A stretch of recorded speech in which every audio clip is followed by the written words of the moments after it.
Dating Pangulong Duterte at Trillanes muling nagkita sa House hearing at muntik nang ibato ang microphone kay Trillanes. At sinabing sasampalin sa publiko kapag hindi napatunayan ang mga paratang sa kanya. Panoorin natin ito. Just so that we can put to rest this issue of waivers, because it's been going back and forth. Will the former president be okay that if we draft the waiver now, that it be signed today instead of tomorrow? Will you be fine with that, Mr. President? Anong kapalit, sir? Hindi. Sampalin ko siya sa publiko. Sampalin sa publiko. Wala naman napatunayan yan si Trillanes. Sige, sampalin mo. Mr. President. Hindi, wala naman. Ngayon na. Wala akong galunan. Chairman. I'll give you, sasampalin ko sa Chairman. Session suspended. Yan na. Nagkalit na si Tatay Digong. Yan na.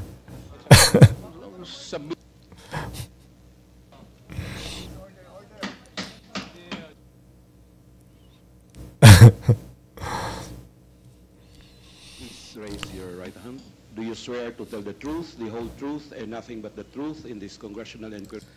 Yan na naman si Trillanes. Nasa House hearing. Hindi natin alam kung bakit nandyan siya ngayon. Dapat ba nandyan siya? Yan mga kababayan, magsasalita na naman tong si Trillanes. Kung ano naman mga ebidensya na pinapakita nito, pero hindi naman napatunayan kay Pangulong Duterte ang mga pinagsasabi nito. Wala naman napatunayan yan eh. Tsaka, maniniwala pa ba kayo sa taong to? Panoorin natin ang kanyang mga sinasabi. So, God may help you. The oath has been administered, sir. Okay, thank you, Comsec. Please proceed, Congressman Bong Teves.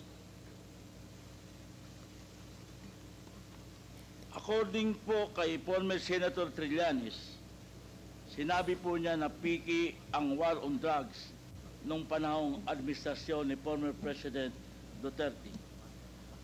May I ask to former Senator, bakit po niyo sinabi na piki ang war on drugs?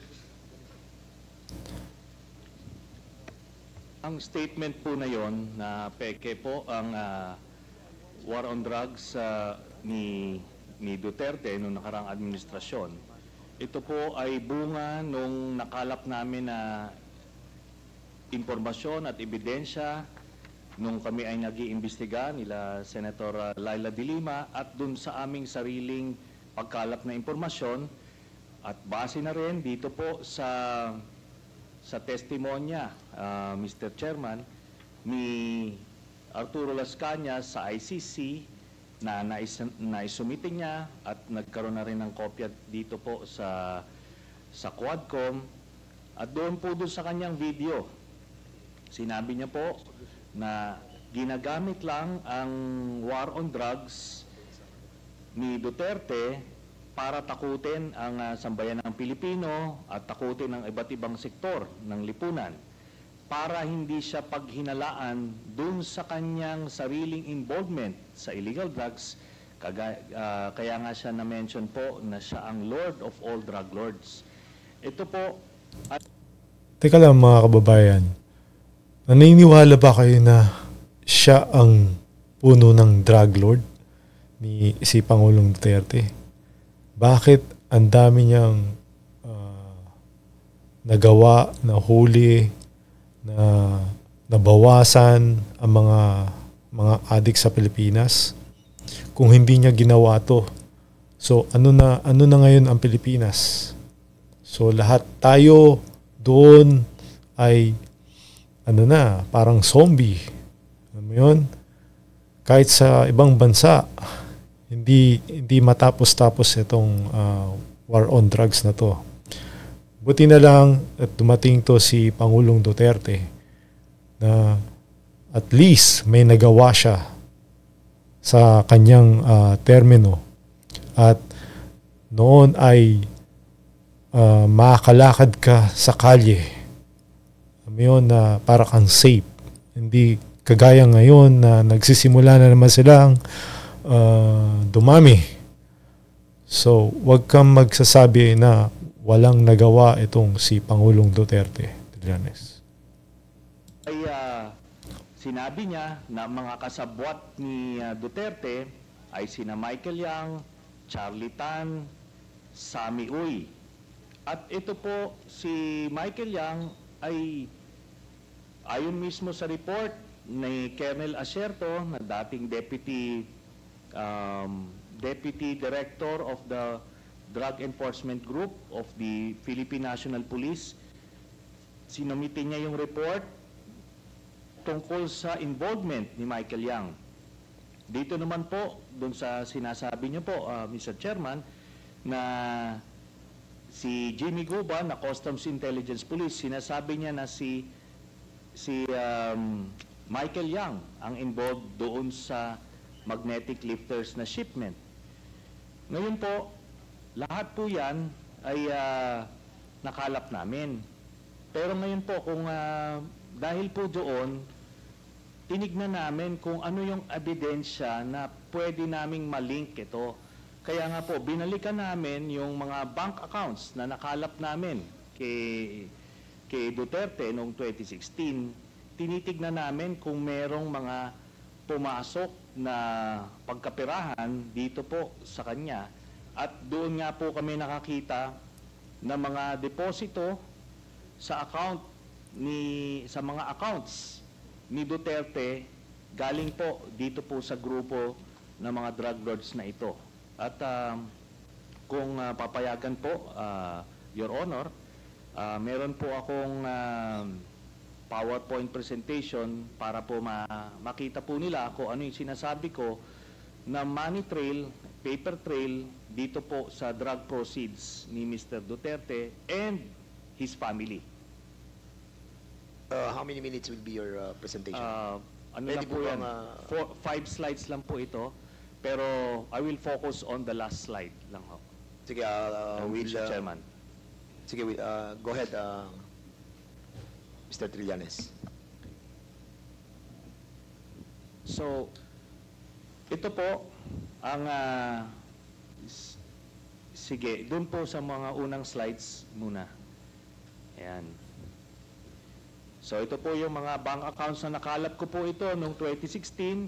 Tapos ito po ay na-validate na ng ombudsman na Teka lang, 2016 na naman to. Ang tagal na nito Di ba?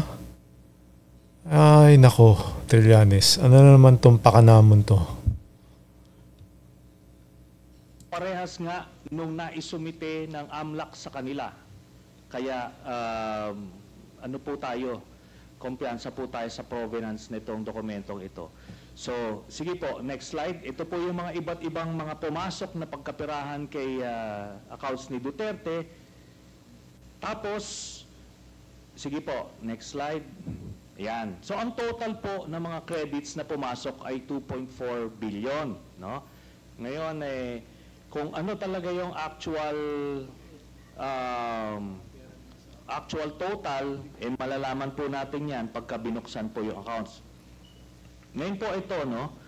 Ang pagkakamali po ni Mr. Duterte nung nagtatago siya ng pagkapirahan ay ginawa niyang joint account yung kanyang anak na si Vice President Sara Duterte. Kaya ito po ay alam po naman natin na exempted sa Bank Secrecy Law ang impeachment. So lalabas po yan lahat. Sige po, next slide. Ito po yung last slide. No. Dito po, meron po ito pong mga transactions na ito. Meron pong kay Vice President Sara, meron po kay Duterte, meron po kay Baste Duterte, meron kay Pulong Duterte, at meron po kay Hanilet Abansenya. Ito pong mga ito ay mga managers checks under their name na ang origin po ng account ay yung isa dun sa mga drug lords na minention ni Las Cañas na si Sammy Uy. Ito po, ano ito? Siguro noong mga panahon na yan, 2011. Teka lang, nasan yung manager's check na sinasabi niya? So parang ito, tinype niya lang to eh. Wala naman proof eh kung magkano yung mga binibigay na pera sa kanila. Paano niya na-access to? Paano niya nalaman to? Di ba? Common sense na lang eh. Guys eh. Mga kababayan eh. So, ito ay isang panlilin lang talaga na itong si Trillanes. Ginugulo lang ang taong bayan. At ayun nga, ito lang naman ang ano yun nito eh. Ang plano nito na laging pabagsakin ang Duterte. Dahil alam nyo naman na nirefuse ni Pangulong Duterte itong si Trillanes na pagka vice-presidente niya noong nakaraang eleksyon. Alam yan. Kaya nirefuse yan. Kaya galit na galit yan kay Pangulong Duterte. Dahil ayaw niya tambal sa pagka-presidente at saka vice-presidente. Di ba? Yun lang yun eh. So, hindi niya talaga matake yun, nagawa sa kanya. Dahil hindi niya ma-accept. Kaya ito patuloy pa rin na inaano ni Trillanes si Pangulong Duterte. Ginigipit. Ayan. Kaya sinisiraan niya si Pangulong Duterte. Lagi, yan, matagal na yan. Siguro, di pa nakamove on yan hanggang ngayon. Hanggang ngayon pa rin. Accounts, yan, wala naman napatunayan kay Pangulong Duterte. To 2013, medyo kumpiyansa sila sa kanilang mga gawain, kaya may physical na checks, no? Pero after that, ang mga deposito diretso na sa account, so wala nang paper trail. Pero makikita natin dito yung pattern po, Mr. Chairman. Nagdidibidendo yung drug lord doon sa pamilya nila Duterte tuwing October at April, no? Kaya sunod-sunod po yan.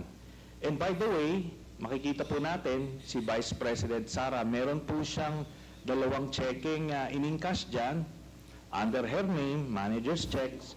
Tapos ito po ay while she was mayor, no? Kaya yan ay direct bribery, no? Tapos proceeds of the illegal drug trade. Ito po ang naging pruweba natin. Kaya nung cross match po namin yung dokumento na kuha namin at dito sa mga personalidad na minention po ni Arturo Las Cañas, na-confirm namin yung kanyang istorya. Nakita niyo po dyan, si Duterte, pareha sila ng amount na in-encash, no? Tapos, itong mga anak, sila Baste Duterte, ayan po, tagte 10 million every 6 months. Kay Pulong Duterte, meron din. Ngayon po, lahat ito ay hawak yan ng mga bangko mismo. Meron silang physical copy, meron silang soft copy netong mga sinasabi na ito. Kaya hindi po yan pwedeng i-deny lang kasi alam naman natin yung mga estilo ni Duterte, mag-a-admit konti pero magde-deny to confuse everyone. Pero ito po yung smoking gun, Mr. Chairman. So, yan po, we concluded na peke talaga ito. Ginagawa niya yung war on drugs para proteksyonan niya yung sindikato niya na sina Michael Yang, Sammy Uy at Charlie Tan. So, kaya po nung sa Davao pa lang pinapatay po nila yung kompetensya, tapos nung sila na ang presidente, ginawa nilang National Death Squad, yung nangyari. Tapos si Leonardo nga po yung ginawa niyang point person. Tapos yung drug list na sinasabi ni Duterte, merong legitimate mga personalities doon, galing doon sa mga iba't ibang ahensya, pero pag may kailangan silang isingit na mga kalaban nila sa drug business, sinisingit po nila doon. Kaya nga may mga tinutumba na mga involved din sa illegal drugs kasi kompetensya nila yon sa distribution. Kaya yan po lahat na yan ay napagtagpi-tagpi namin. So, kaya that would explain kung bakit napagtagpi-tagpi daw nila. Sino mga kasama niya? Sino mga resource person niya? Sila Cañas? Matabato ba yun? Yeah. Ano ba naman yan? Trillanes. Wala na maniniwala sa'yo. Dahil alam ko na hate mo talaga ang Duterte family. So lahat na, dinamay mo na lahat. At ito nga, sinasabi mo na ang business nila is itong droga. No.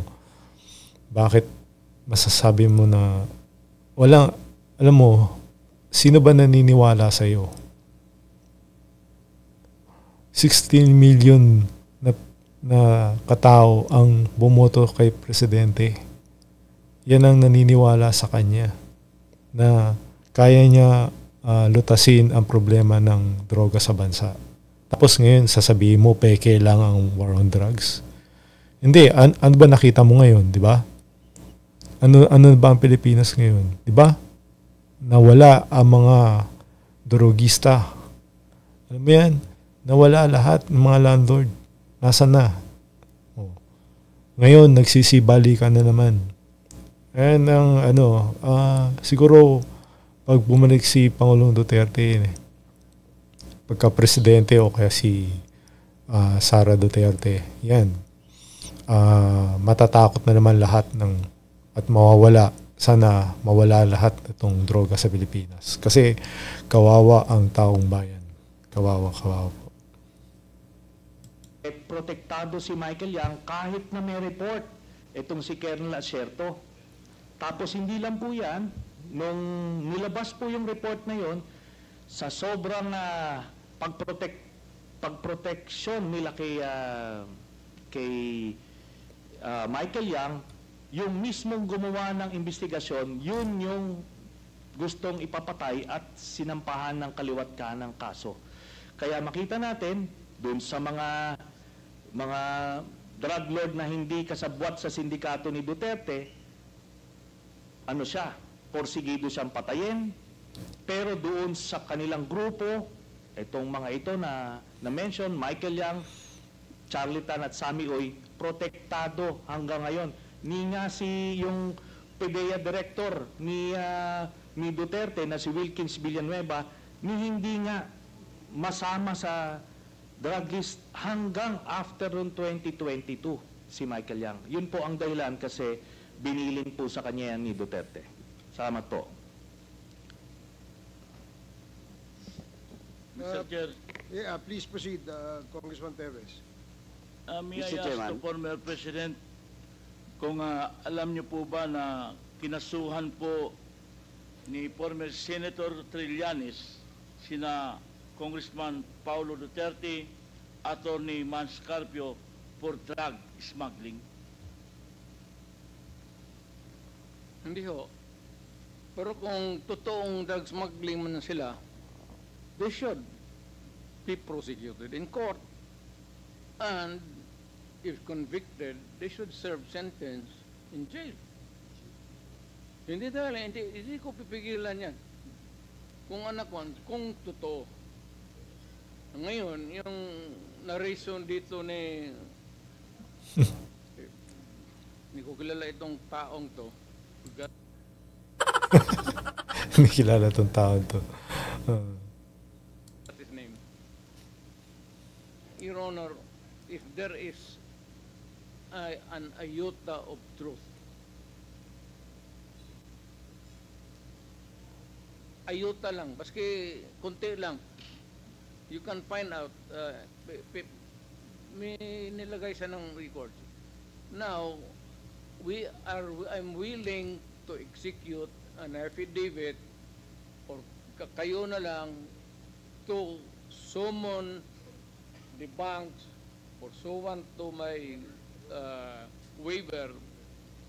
Kung may totoo lang maski isa, I will hang myself in front of you.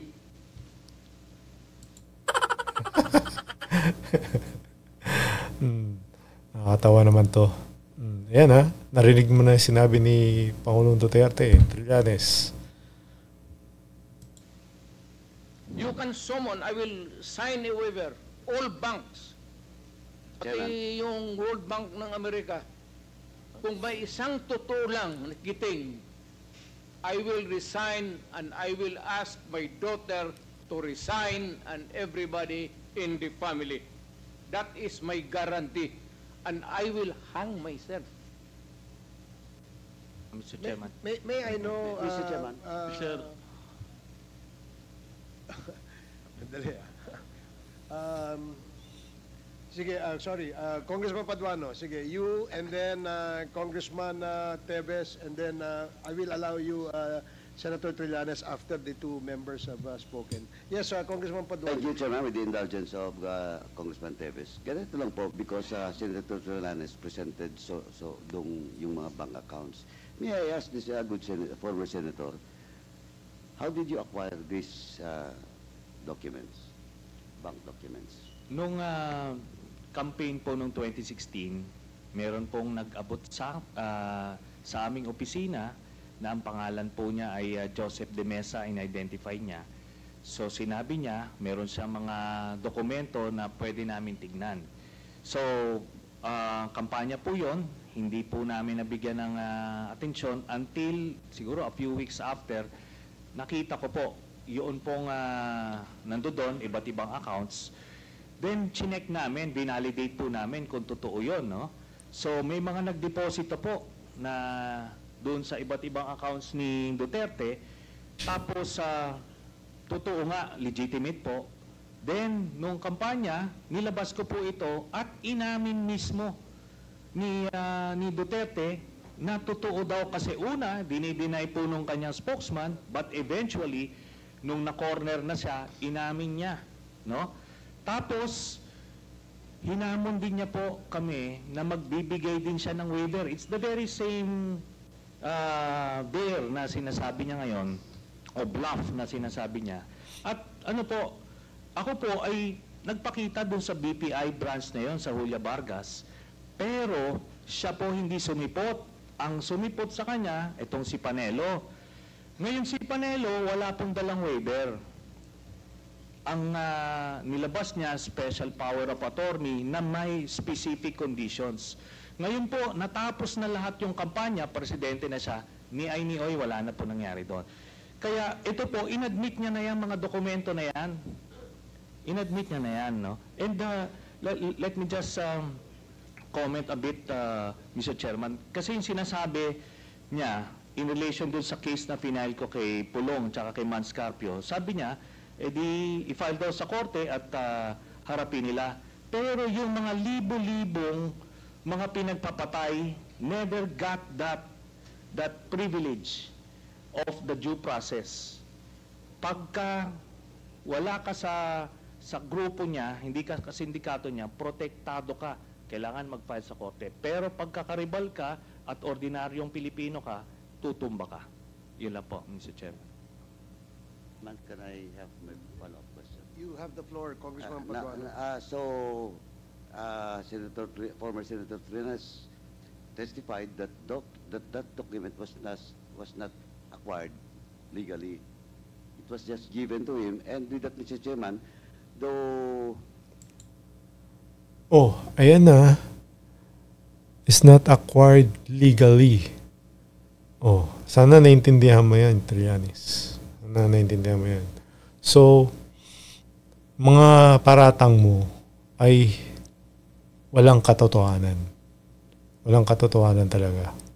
So, yan. Lang ang ano ko sa'yo, comment ko na isa lang itong paninira para kay Pangulong Duterte at sa mga Duterte family. you might appreciate that bank records, but for me, Mr. Chairman, I am not a lawyer, but with regards to how authentic is the bank documents being presented to us by former Senator Trillanes, we must ask the AMLA, Mr. Chairman. So, with that, Mr. Chairman, unless Senator Trillanes can present to us another document that that bank records came from an authentic, competent agency of government, Mr. Chairman. In this case, it's the AMLA. Now, Mr. Chairman, so with that, Mr. Chairman,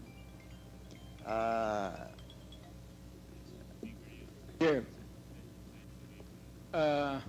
this is a very serious accusation. So, Mr. Chair, Mr. Chair, Congressman point of order. Paduano has the floor, but with the Yes. indulgence of No, I think the chairman has ruled a while ago the sequence of those people present in this hall to answer. okay. I think we must follow that, Mr. Chair. Thank you for reminding the chair, Congressman Acop. Now, Congressman Paduano, please proceed if that is your last. I am sorry, I thought that you were tapos na. Thank you, Mr. thank President. you, Mr. President. Anyway, Mr. President, now with that, Mr.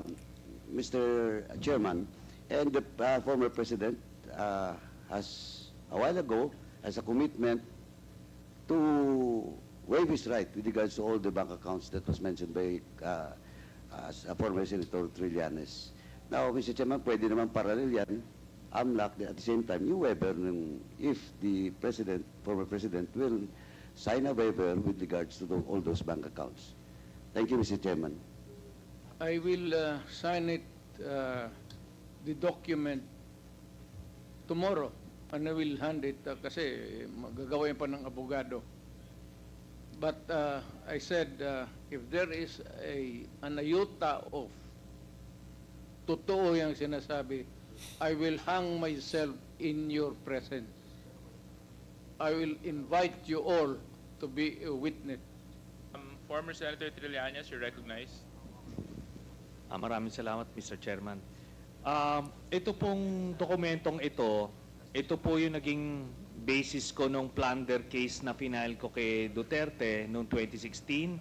At ito po ay inimbestigahan ng Ombudsman at ang Deputy Ombudsman Arthur Carandang, and I think the Quadcom can invite him. Siya ang nag-conduct ng investigation. Humingi siya ng dokumento sa AMLAC at kinonfirm niya. And because of that, tinanggal ni Duterte si Deputy Ombudsman.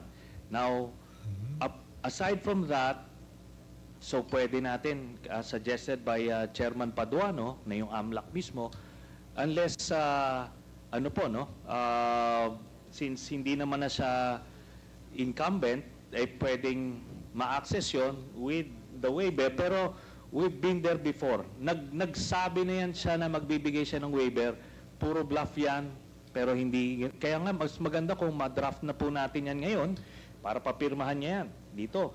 No? Para wala ng alibay. Pero ito po, I'll be presenting later on, Mr. Chairman, a video of his actual admission of these accounts. No? So, ito naman pong mga cheque na in-encash, in-extract lang namin from that long list. Mga managers' checks po yan, hindi nawawala sa system po yan. And later on, exempted sa impeachment cases, kaya pwede po lumabas yan, ipepresenta po yan. That's the smoking gun ng proceeds of the illegal drug trade ng Duterte crime family. Salamat po, Chairman. Thank you very much, Sir, former I have to Senator respond Trillanes. to it. This Former guy President, is with all due story. respect, with all due respect, I'll have to follow the rules. Yeah. I will give you time later, Mr. President. I will give you time later. Just so that we can put to rest this issue of waivers, because it's been going back and forth. Will the former president be okay that if we draft the waiver now, that it be signed today instead of tomorrow. Will you be fine with that, Mr. President? Anong kapalit, sir? Yan na. Sampalin ko siya sa publiko. Wala naman. Ano yan? Ngayon, Wala pong galunan. Chairman. I'll give you ano. Sampalin ko sa Chairman. Session Sampalin niya na. Suspended.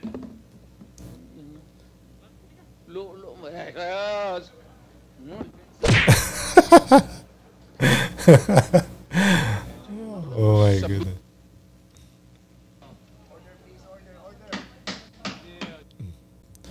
O yan mga kababayan, ayun ang sinabi ni Pangulong Duterte at si Trillanes.